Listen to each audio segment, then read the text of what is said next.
지난 금요일, 토요일 여러분과 함께한 겨울 수련회는 제 마음속에 정말 행복한 순간으로 깊이 새겨졌습니다. 여러분은 어땠는지 모르겠습니다. 8시 예배 보니까 조금 피곤해 하더라고요. 어제 밤을 새고 그제 우리 밤을 새고 밤새 기도하고 또 친구들과 또 은혜 나눔도 하고 서로를 위해서 기도도 해주고 또 재밌게 또 놀고 정말 행복한 시간이었습니다. 기도회를 마치고 우리 QR 신청으로 따로 이렇게 소모임을 여러분들이 가졌잖아요, 그렇죠? 저와 함께한 한 20명의 친구들이 있었어요. 와, 원래 1시까지 하기로 했는데 1시 반까지 나눴어요. 와, 뭐 이런저런 궁금한 것도 나누고 친구들이 어떻게 여기 오게 되었는지 이런 이야기도 나누었어요. 특별히 우리 감동이 되었던 2명의 친구의 이야기는, 한 친구는 수련회 당일 금요일 아침까지도 수련회 갈 마음이 1도 없었는데 갑자기 수련회 가겠다는 결심을 하고 부랴부랴 짐을 챙겨서 왔다고 하는 거예요. 너무 감동이 되었어요. 그리고 또 다른 친구는 주일학교 시절 마지막 수련회이기 때문에 꼭 가야 된다, 다른 거 다 열일을 제쳐두고 꼭 가야 되겠다라고 이미 오래전부터 결심하고 왔다는 그런 친구의 이야기도 들었습니다. 한 명 한 명 이렇게 이야기를 나누는데 와, 막 마음 그 눈빛에 와, 제가 감동을 받고 뭔가 해보겠다는, 할 수 있다는 그런 느낌을 제가 받았습니다. 그리고 친구들과 함께 한 가지 결단을 했어요. 그 친구들하고 동아리 아닌, 비공식 동아리 아닌 동아리를 만들었는데 전도 클럽이라고, 우리 19명이었어요. 정확하게 19명, 저까지 20명이었는데 전도 클럽, 이번 우리 한 학기 동안 열심히 우리 학교에서 복음을 전하자. 제가 저녁 집회 때도 나누었지만 우리에게 주신 복음의 감격과 기쁨으로 주위에 교회 다니지 않은 친구들, 그리고 여러분 가운데, 여러분이 알고 있는 친구들 가운데 오랫동안 교회를 떠난 친구들, 마음이 힘들고 어려운 친구들 있잖아요, 그렇죠? 알고 있죠, 그렇죠? 그 친구들을 위해서 기도하고 다시 예배 자리에 나올 수 있도록 우리가 조금만 더 관심을 갖고 또 손을 내밀어 복음의 소식을 전하자. 그래서 여러분들 우리 저녁 집회 때도 제가 이야기를 했는데 친구를 전도해서 정착시키고 함께 예배를 드리면 특별한 여러 가지 선물들을 준비해서 드리려고 합니다. 그리고 우리 8시 예배, 10시 예배 우리가 함께 예배를 드리는 친구들이 한 200명, 앞으로 200명이 될 거고 지금 현재 한 150명 정도가 돼요. 참 놀라운 일이에요. 그래서 우리 여름 수련회 때까지 우리가 어떤 목표를, 우리 어떤 기도 제목을 같이 붙잡고 같이 기도했죠? 몇 명의 친구들? 우리 200명의 예배자를 보내주십시오. 아멘. 우리 고3 수험생부에 200명의 예배자를 보내주십시오. 아멘. 이게 어려운 것이 아닌 것이요. 어려운 게 아닌 것이, 여러분 10시, 8시 이렇게 36개 반이 있어요. 36개 반. 우리 N수생 반까지 해서 36개 반이 있는데 반에서 한 명 이상씩, 한 명 정도만, 딱 한 명 정도만 우리가 작정해서 품고 기도하고 실제로 예배자리에 나올 수 있도록 우리가 실천하면 되는 거예요. 쉬워요, 어려워요? 너무 쉬운 거예요, 그렇죠? 우리 반에 5명, 6명, 또 어떤 반은 7명도 있고, 물론 2명, 3명인 반도 있긴 하지만 반별로 우리가 한 명씩만 품고 기도하고 우리 복음을 전하기로 하자. 그리고 데리고 오자. 놀라운 일이 일어날 줄로 믿습니다. 그래서 외칠 구호가 있어. 오늘부터 해서 8시 때 깜빡했는데 오늘부터 외칠 구호가 하나 더 늘어났어. 어떤 구호인가 하면 자막으로 보여주세요. 자, 기쁨으로 예배하자, 담대하게 전도하자. 자, 주먹을 불끈 쥐고 함께 큰 소리로 다 같이 시작. 기쁨으로 예배하자, 담대하게 전도하자. 아멘. 기쁨으로 예배하자, 담대하게 전도하자. 구체적으로 이제 다음 주부터 몇 가지 여러분들과 함께 기도하고 액션 플랜으로 복음을 전하기 위해서 필요한 것들도 준비해서 나누도록 하겠습니다. 어떻게 기대가 되시나요? 아멘. 오늘부터 새롭게 살펴볼 말씀의 주제는 킹 데이비드, 다윗의 이야기예요. 다윗 이야기. 여러분, 이스라엘 역사 가운데 42명의 왕이 있어요. 네, 뭐 열왕기 상하, 역대 상하 이렇게 왕들의 이야기들이 기록된 말씀에 보면 이스라엘에 42명의 왕이 있었는데 그 중에 최고로 하나님의 마음에 쏙 들었던, 기도도 해주시고 또 여러분이 알고 있는 것처럼 하나님의 마음에 합한 왕, 손에 꼽으라고 한다면 단연코 누구를 들 수 있죠? 맞아요, 다윗을 들 수 있습니다. 본론에 들어가기에 앞서서 킹 데이비드 시리즈를 앞두고 때마침 이 영화가 흥행 중이라고 들었습니다. 바로 왕과 사는 남자입니다. 최근에 700만 관객을 돌파했더라고요. 와, 지난주에는 600만이었는데 한 주 한 주 뭐 아무튼 뭐 뒷이야기, 재미있는 이야기들도 있더라고요. 이 영화를 만든 감독이 이상한 공약을 걸어서 1000만 되면 뭐 다른 나라로 뭐 귀화하겠다, 뭐 머리를 깎겠다, 뭐 아무튼 뭐 이상한 걸 해서 두려워 떨고 계시대. 오히려 1000만 될까봐. 아무튼 영화의 내용은 아주 여러분 역사에 관심 있는 친구들은 알고 있는 내용일 거예요. 어린 나이에 권력을 빼앗기고 청령포로 유배된 조선의 6번째 왕 단종의 이야기입니다. 영화는 3년이 강으로 막힌 척박한 오지에 폐위된 왕 단종, 그리고 순박한 산골 마을 사람들과의 일상의 삶을 보여주는 재미있는 이야기더라고요. 단종은 비록 화려한 궁궐의 권위는 잃어버렸지만 자신을 진심으로 대하는 그 마을 사람들의 아픔을 또 함께 품으며 비로소 사람의 마음을 얻는 진짜 왕으로 거듭나는 아주 감동적인 스토리의 영화라고 하더라고요. 아직 저도 못 봤는데 제가 보면 1000만 될까봐 안 보고 있습니다. 아무튼 그런데 단종의 이야기를 이렇게 제가 좀 찾아봤어요. 역사의 스토리를. 그런데 가만히 보니까 오늘 함께 살펴볼 다윗과 삶의 비슷한 포인트들이 몇 가지가 있더라고요. 나름 연구를 좀 해봤어요. 첫 번째, 두 사람 모두 다 어린 나이에 왕이 되었습니다. 단종은 12살에 왕위에 오르죠. 그리고 다윗 역시 오늘 본문에 보면 소년 다윗이에요. 기름 부음을 받고 물론 왕위 자리에 오르기까지는 약간의 시간이 걸렸지만 기름 부음을 받고 이스라엘의 2대 왕으로 올라가게 됩니다. 두 번째, 가까운 혈육에게 뼈아픈 배신을 당합니다. 그렇죠? 단종은 삼촌인 우리 수양대군에게 왕위를 찬탈당했고 다윗은 그의 아들 압살롬, 그리고 장인 어른이었던 사울의 반란으로 또 그의 목숨을 빼앗기 위한 정말 가슴 아픈 이야기들이 많이 일어났습니다. 또 세 번째는 왕의 자리를 잃고 비참한 유배와 도주 생활을 합니다. 그렇죠? 단종은 방금 이야기해드린 대로 영월에 지금 그렇게 사람들이 거기를 여행을 많이 찾는다고 하더라고요. 저 산골 사람들 살지 않는 정말 척박한 곳에 유배를 당하고, 다윗 역시 사울 왕을 피해서 압살롬을 피해서 거칠고 메마른 광야 생활을 짐승처럼 그 생활을 참 비참한 도망자의 삶을 살게 되었습니다. 마지막으로 죽음 이후에 오히려 더욱더 위대한 왕으로 복권이 되고 또 추앙을 받습니다. 알고 있는 것처럼 단종은 오랜 시간이 흘러서 숙종 때가 되어서 온전한 왕으로 다시 보기가 되죠. 그리고 백성들의 추앙을 받습니다. 다윗은 죽은 이후에 이스라엘 역사를 통틀어서 앞에서 말씀드린 대로 가장 최고의 왕, 하나님의 마음에 합한 왕으로 칭송을 받고, 그리고 그의 죽음으로 끝나는 것이 아니라, 다윗의 이야기로 끝나는 것이 아니라 다윗의 계보를 이어 다윗의 혈통을 통해 누가 진정한 왕으로 오셨죠? 그렇죠, 예수 그리스도라고 하는 위대한 역사의 스토리를 남긴 사람이라는 겁니다.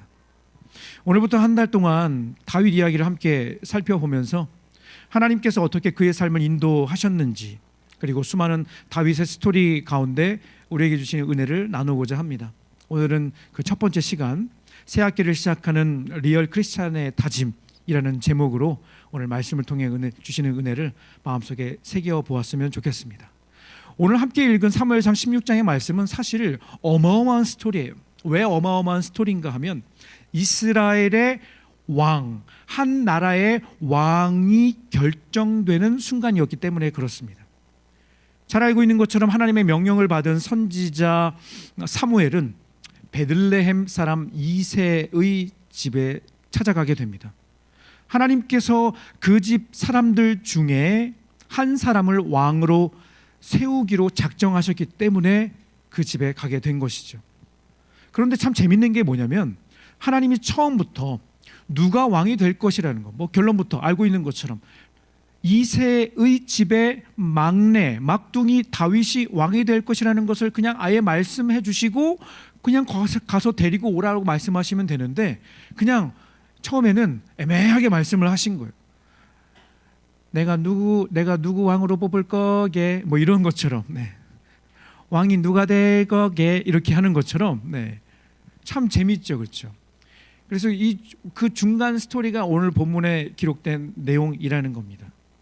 지금으로 말하면 왕을 뽑는 공개 오디션이 열리게 됩니다. 참고로 이새의 집에는 8명의 아들이 있었어요. 당연히 아버지 이새는 당시 문화에 따라서 첫째부터 소개를 합니다. 장남이기도 하고 키로 보나 외모로 보나 가장 탁월했던 것 같아요. 저 멀리서부터 이렇게 걸어오는데 여러분 아우라라고 들어본 적 있죠? 아우라라고 하는 단어 들어본 적 있죠? 아우라. 여기에는 아우라가 죄송합니다. 해당 사항이 없는 것 같고 보통 연예인들한테 아우라가 느껴진다고 이렇게 포스 그렇게 느껴진다고 하잖아요, 그렇죠? 촬영장에서뿐만 아니라 자체 발광하는 그 포스가 있어서 연예인들은 이게 대충 걸치고 가는 공항 패션까지도 막 이렇게 관심을 갖잖아요, 그렇죠? 첫째 아들 엘리압이 저 멀리서부터 이렇게 걸어오는 거예요.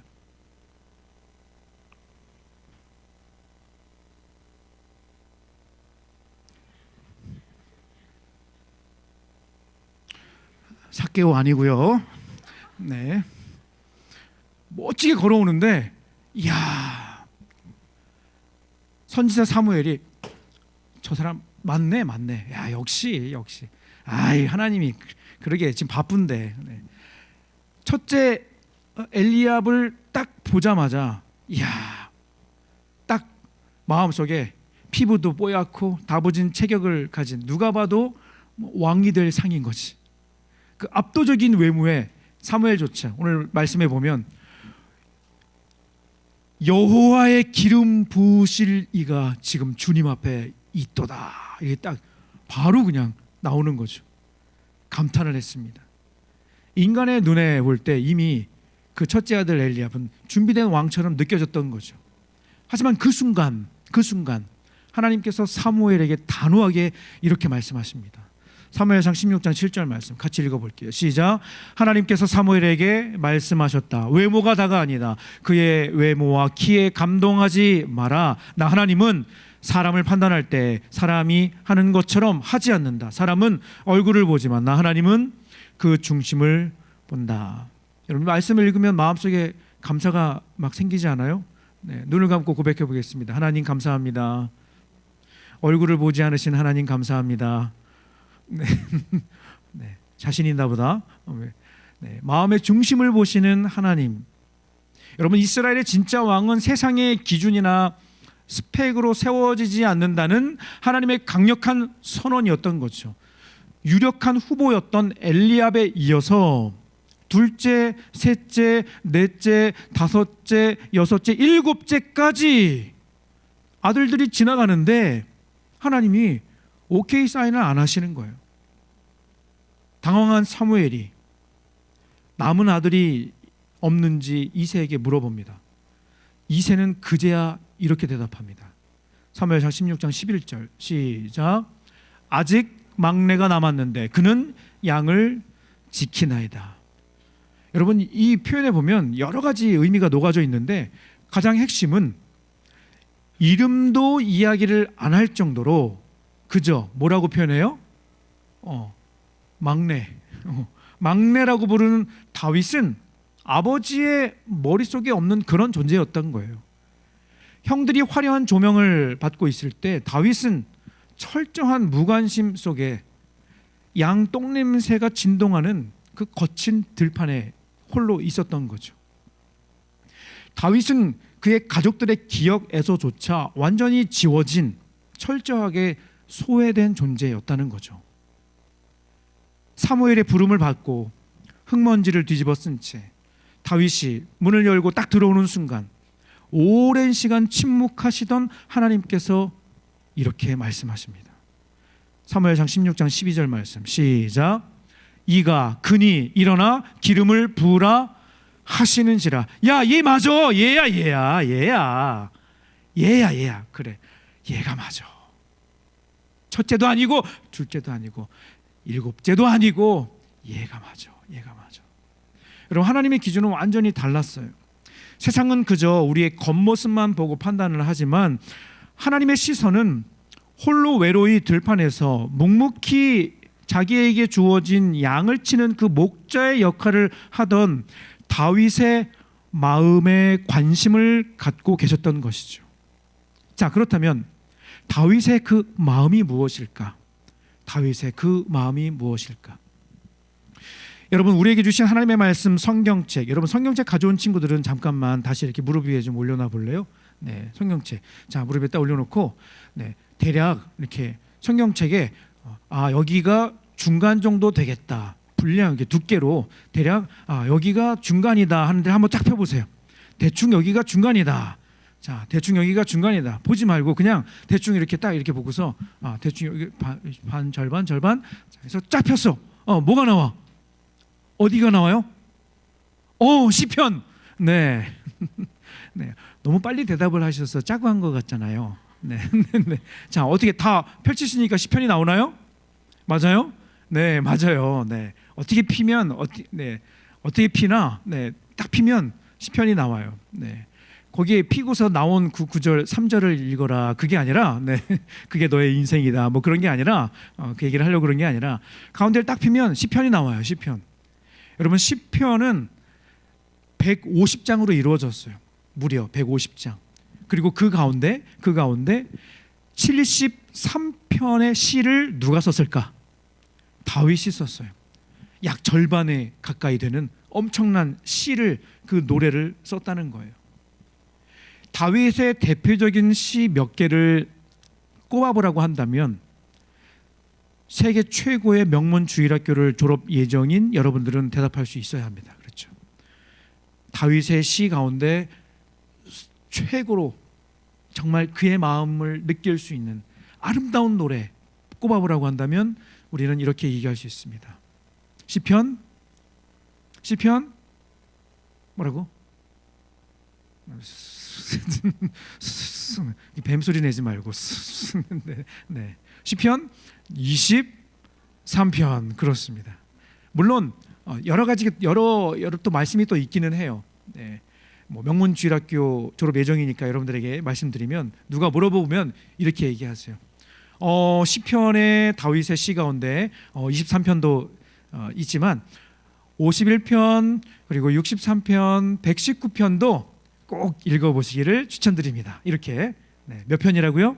시편 51편 63편 그리고 119편. 뭐 이유는 지금 뭐 다 말씀드리진 않아도 여러분 읽어보면 알 거예요. 아무튼 그 중에 시편 23편, 여러분 시편 23편에는 하나님을 향한 다윗의 마음 중심을 확인할 수 있습니다. 같이 한번 읽어볼까요? 시편 23편. 다윗의 마음으로 잠잠히, 그러나 그 의미를 깊이 생각하며 천천히 한번 읽어보겠습니다. 여호와는 나의 목자시니, 같이 읽겠습니다. 내게 부족함이 없으리로다. 그가 나를 푸른 풀밭에 누이시며 쉴 만한 물가로 인도하시는도다. 내 영혼을 소생시키시고 자기 이름을 위하여 의의 길로 인도하시는도다. 내가 사망의 음침한 골짜기로 다닐지라도 해를 두려워하지 않을 것은 주께서 나와 함께 하심이라. 주의 지팡이와 막대기가 나를 안위하시나이다. 주께서 내 원수의 목전에서 내게 상을 차려주시고 기쁨을 내 머리에 부으셨으니 내 잔이 넘치나이다. 내 평생의 선하심과 인자하심이 반드시 나를 따르리니 내가 여호와의 집에 영원히 살리로다. 아멘. 마음이 참 편안해져요. 그렇죠? 그리고 머릿속에 그려지는 그림들이 이렇게 떠올려질 거예요. 이 말씀을 읽고 묵상하다 보면 마치 다윗 자신이 한 마리 연약한 양이 되어 선한 목자 되신 예수님의 품 안에 안겨있는, 그리고 특별한 그분의 돌보심을 받고 있는 그 모습을 머릿속에 떠올리게 합니다. 그리고 무엇보다 자신의 부족함을 인정하고 오직 하나님 한 분만 믿고 의지하겠다고 하는 다윗의 결단이 느껴지는 시입니다. 여러분, 다윗은 들판에서 양을 치는 목동이었습니다. 여러분, 양의 특징 알고 있어요? 양은요, 공격 무기로 삼을 만한 그 어떤 것이 없어요. 날카로운 이빨도 없고요, 뿔이 있기는 하지만 공격용은 아니에요. 그리고 시력이 유독 나쁘다고 하죠. 그래서 목자가 인도하지 않으면 험한 야생에서, 그 들판에서 하루도 살아갈 수 없는 동물이 바로 양입니다. 다윗은 아무도 알아주지 않는 그 척박한 들판에서 연약한 양들을 돌보는 가운데 자기 자신 역시 하나님 앞에서는 선한 목자 없이는 단 하루도 살 수 없는 존재라는 것을 마음속에 깊이 깨달았던 것입니다. 여러분, 사자와 곰이 양떼를 덮치는 그 위협 앞에서도, 그리고 가족들의 철저한 무관심 속에 덩그러니 남겨진 그 고독한 밤을 몇 날 며칠 지내는 그 시간에도 다윗이 살기 위해서 붙잡을 수 있는 유일한 희망은 바로 여호와 하나님 뿐이었습니다. 이처럼 나의 알량한 힘과 능력을 다 내려놓고 하나님 한 분만 나의 목자로 삼아 전적으로 그 하나님을 의지하는 삶, 이것이 바로 하나님께서 발견하신 다윗 마음의 중심이었던 것입니다. 말씀을 정리할게요. 여러분, 이제 드디어 기다리던 새학기를 맞이합니다. 축복합니다. 네. 8시 예배 기대되는 사람 손 들어봐 그랬더니 그래도 한 서너 명 손을 들더라고요. 네. 뭐 때문에 기대가 되는지는 모르겠지만 설마 고3인데 설마 고3인데 급식이 기다려요, 이런 친구는 없겠지, 그렇지? 여러 가지 생각이 아마 오늘 내일 들 거예요, 그렇죠? 지난 어제까지 우리 수련회 저녁 기도회, 또 우리 수련회 기간 동안 정말 모든 근심 걱정 내려놓고 정말 부르짖으며 기도했잖아요, 그렇죠? 저는 마음속에 기대가 됐어요. 여러분이면 되겠다. 야, 하나님이 보실 때 여러분의 그 마음을, 그 간절한 그 마음을, 그 기도를 들으시고 아시고, 여러분의 올 한 해의 삶은 하나님께서 완전히 보장해 주시겠다.